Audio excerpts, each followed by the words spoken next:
It started with the sound of a sputtering engine and a sharp voice calling out.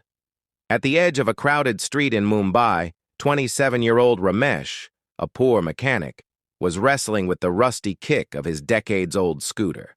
Behind him, a woman in an expensive black dress and heels stood impatiently, trying to wave down a cab that never came.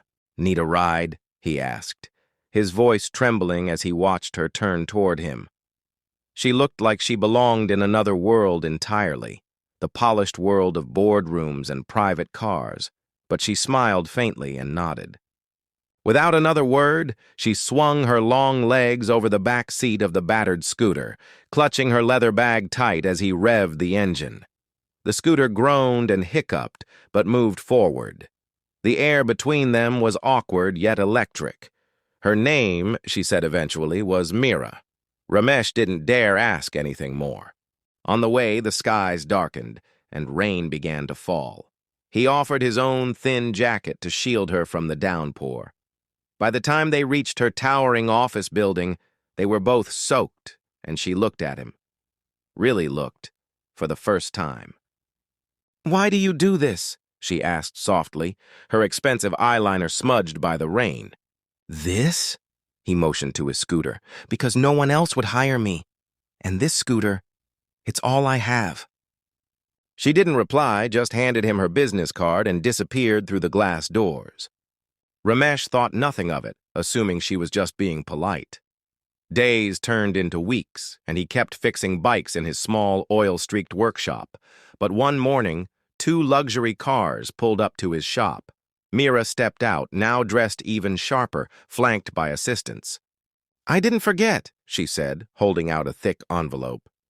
Inside was an offer letter to work in her company's engineering division and enough money to repair or even replace his entire shop. Ramesh froze. "But why?" he whispered. "Because you gave me something that day no one else did," she said, smiling warmly. "You gave me your time, your kindness, and your jacket when I had nothing to offer you back. This world needs more people like you." His hands shook as he signed the papers. Months later, he stood at the opening ceremony of his own workshop funded by her company, his name on the board, her proud eyes in the crowd. And even then, parked right outside, stood the old scooter, gleaming as if it too was smiling. Shorter, emotionally stronger version, it began with rain and an offer nobody else dared make. Ramesh, a poor mechanic, saw her stranded, a billionaire in heels and fury, and offered her a ride on his rusty old scooter. She hesitated, then nodded.